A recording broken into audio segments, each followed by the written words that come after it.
in the last year, and it will keep on opening up. But security is essential for all kinds of trade, for all kinds of development, and from trade and development the economy will improve, so that we can invest and ensure the fact that our territorial waters as well as our boundaries along the land are very secure and we are protected as a people. The brilliance of the people then is free from encumbrances and pressures from abroad. Similarly, the Indian Ocean geopolitically is a very sensitive area where the hegemonistic designs of our neighbor are very evident, and the Pakistan Navy, despite being restricted in resources, have ensured the fact that we have stood up and we have given the message throughout the world that we will manage to secure our waters as well. This is very important. In the new era, the CPEC initiative, One Belt, One Road, is an outlet for the entire Asian region to be able to trade through the waters. So the Pakistan Navy and the maritime security has become much more important than before, because we have now, other than Karachi port and Port Qasim near Karachi, the development of the Gwadar port, therefore, is for trade through our waters, for trade imports coming to Pakistan and exports going out from the entire Central Asian region. Therefore, the security of Gwadar will be a feather in our cap, and I think the Pakistan Navy is well prepared to keep on going in that direction. But the importance of our Pakistan Navy and its attempt to keep our waters and the borders along the coast, which we have a long coast, specifically more so in Balochistan and less in Sindh, but it requires total protection. The indirect and clandestine application of kinetic and non-kinetic means, short of war against Pakistan, is a daunting reality. We have seen that happen because of promotion of soft insurgencies in Balochistan. We have seen that happening elsewhere, and we have to be on our toes to foil that. And until now, mashallah, we have been able to foil all such insurgencies. We have been able to battle them. We have given the message to history that Pakistan is there to say nobody can stay and nobody can do anything against our interests, and we will be able to preserve that. Our vast national maritime expanse, covering over 240,000 square kilometers, with tremendous, as mentioned here in some of the presentations, with tremendous economic potential, both in oil and gas and under our waters, as well as fisheries. I will talk about it because these are the subjects which have been very dear to me, and I will tell you why. The development of the maritime doctrine of Pakistan, and as it was mentioned that it was first formulated in 2002, then it has been revised in 2015 and then 2017, is still lying at the final draft is still lying with the cabinet, and I will make a special endeavor and a special effort to ensure the fact that it is adopted, because that's the first step. When you have a doctrine, when you have a policy, the first step is the nation owns it. Whatever work, for example, I did in the National Assembly regarding fisheries, and I'll come to that, that's why it's very dear to me, I'll come to that, and it was adopted by the National Assembly, and that's why it became a policy, therefore can become a policy. So I believe the maritime doctrine of Pakistan has to be adopted by the nation to own it, and then therefore go forward from there, forward from those recommendations which have been drafted and presented. Beyond that, you can always improve it. Every few years, depending on changing circumstances, these things can be improved. Now, coming to specific mentions in these papers which were presented here, I must congratulate the three presenters in fact. I must congratulate them for expressing something in very tangible terms and very understandable terms. The security dynamics you dwelled upon, and the security and the Pakistan Navy, the way I recently was invited by the Chief of Naval Staff to Abbasi Sahab to inaugurate a ship built with the help of Turkey, built entirely in Pakistan, and I wish from now onwards our capacity keeps on increasing to do shipbuilding ourselves for the Navy, for the fulfillment of the requirements of the Navy, as well as for trade. That progress will keep on improving, and the mention of the Sea Spark 2018 North Arabian Sea exercises would help collaborate and synergize all our forces, both the land and the air force and the naval forces. I think these are all good developments, and alert Navy will continuously keep on doing these exercises to increase its alertness and response time to any bad designs of our neighbors. Now, looking at the fact which was mentioned, there is so much development. In fact, my first meeting with the Chief of Naval Staff was very interesting in the sense that my interest on fisheries coincided with his interest in the blue economy. So he gave me his presentation and a written draft also of what he considers, and some of it and most of it was reflected here. My concern was, living in Karachi, there was tremendous pollution off the coast of Karachi. Tremendous, we get in 450 million gallons a day for what water needs for Karachi, and most of it, imagine every ounce of water which you use goes into drain, very little evaporates. So if you get 450 million gallons of water, there is almost the equal amount of sewage generated in Karachi. Unfortunately, as the economy or as the corruption or whatever you may call it, I would call it the dark era of the last 10-15 years, when Pakistan did not progress because of these irresponsible situations. I call them irresponsible. We were dumping 420 million gallons or 450 million gallons all into the Arabian Sea. Imagine the stench. Imagine that people were swimming in those beaches. Imagine the fact that the marine life was totally jeopardized, to the extent that in the National Assembly, I was aware of the fact, and I kept on pushing two main things. One was the destruction of the mangroves, and keep in mind, the biggest battle is to fight real estate. Because closer to the city, the real estate is valuable, and the best thing to do was to grab part of the ocean. And there's destruction of mangroves. I raised the question in the assembly many times, and I was lied to, and the country was lied to, and the country was told that there's been no destruction. And I put up, this is unfortunate, and I put up Google Maps to show that during from 2010 and to 2014 or 15, when I was putting these questions up, there was continuous encroachment, destruction of mangroves, and reclaiming the land. When you reclaim the land, what happens? The sea still encroaches elsewhere, and there are statistics there was encroachment of the sea throughout the Balochistan coast as well. But anyhow, I am very sensitive. I have been very sensitive to these issues, and therefore in the Public Account Committee I insisted that a committee be formed to look at the depletion of fishing stocks. It is so disappointing that some of the species, the destruction of those species is not recoverable. And what do I mean by destruction? There's no bomb going on in the sea and there's no blast, but the way the fishing was done, we still catch trash fish, which is bacha fish. Bacha fish, it doesn't develop into a mature adult, and what do? We have nets which are very small. The mesh is so small that we catch every type of fish.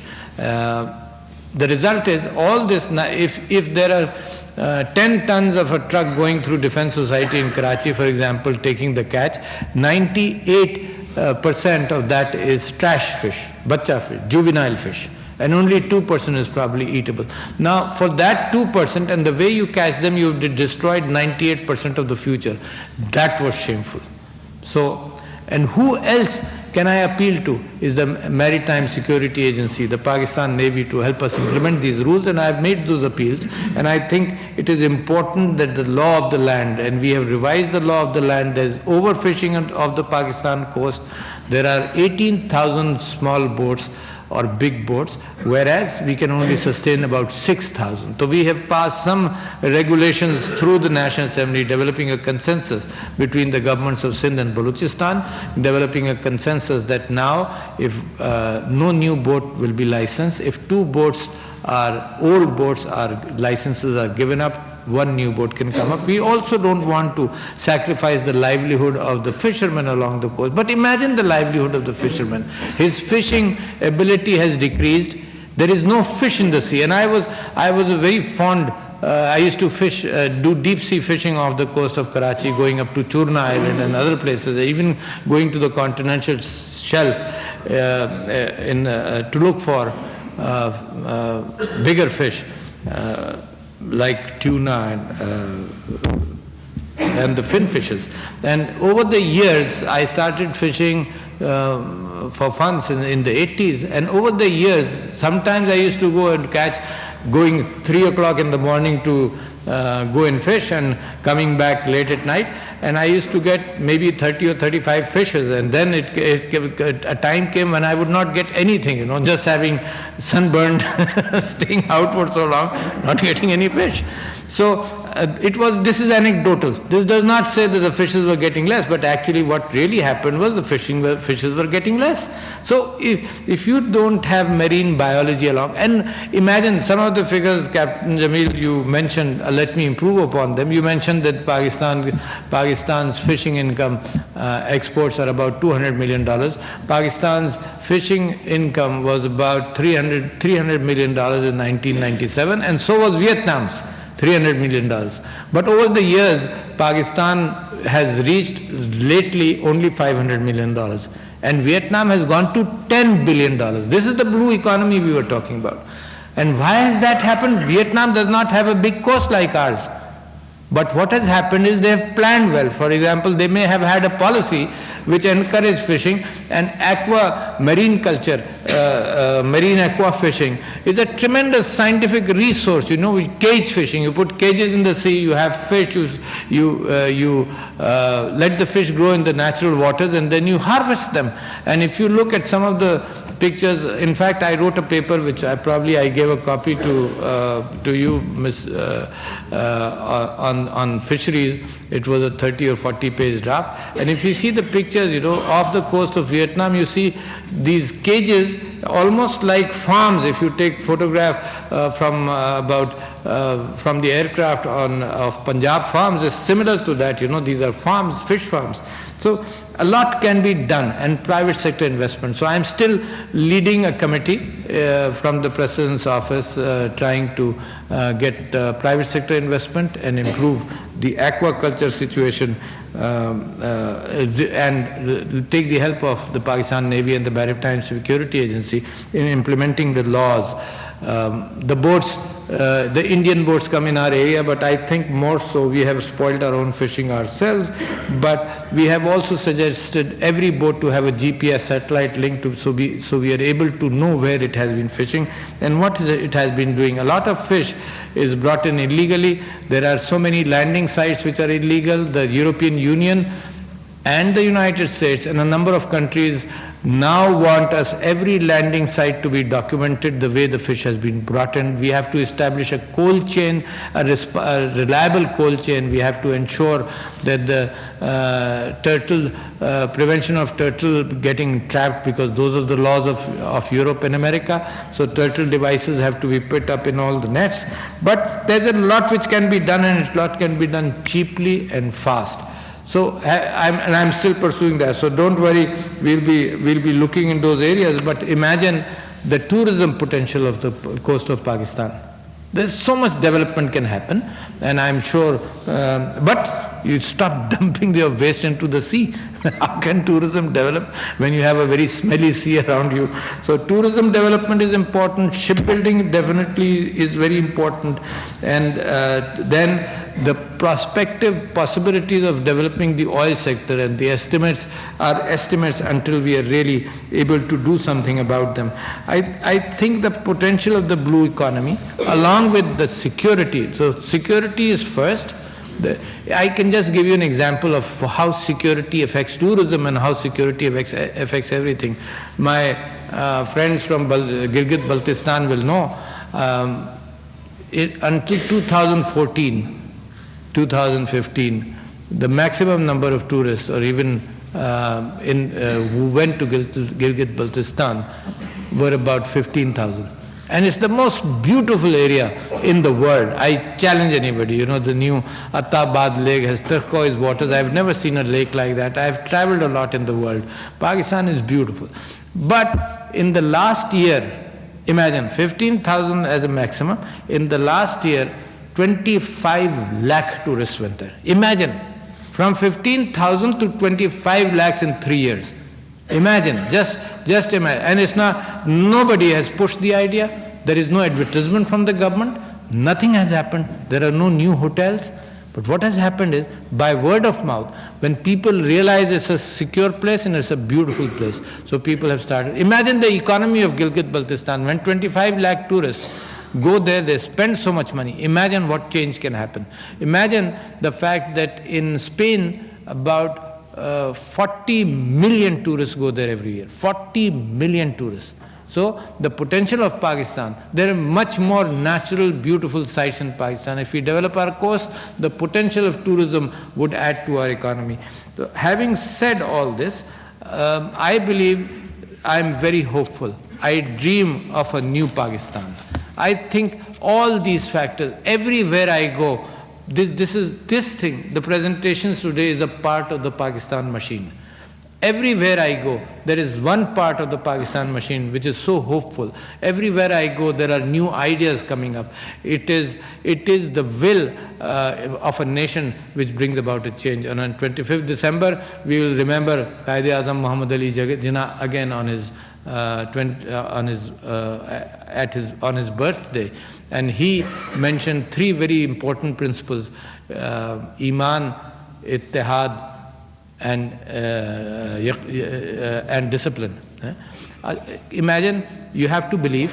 That is where I believe in Naya Pakistan. I believe things have changed. I believe things will change. I believe once the economy improves, there is a saying in English, people will lift themselves up from their bootstraps.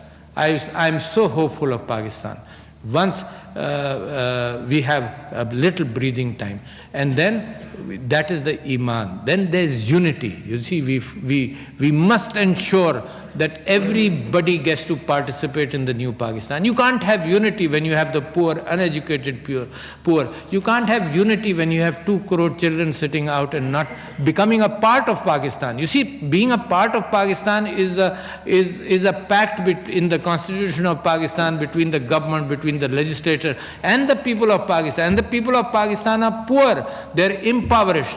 They don't think they belong in this country. So we have to help them, and this is the elite sitting here. General सदर doctor Arif Alvi मेरी time security workshop की इख्तितामी तकरीब से खिताब कर रहे हैं। उनका कहना है कि आज होने वाली तकरीब जो है वो नहायत उम्दा है। पाक अफवाज पर हमें फ़ख्र है और पूरी दुनिया उनकी तारीफ़ करती है। दहशतगर्दी के ख़िलाफ़ जंग में जिस महारत से पाक फ़ौज लड़ी है, उसकी पूरी दुनिया जो है वो तारीफ़ करती है। उनका ये कहना था कि नेवी के हवाले से बात करते हुए कि नेवी को मज़ीद, नेवी के पास जो है वो मज़ीद जहाज़ होने चाहिए।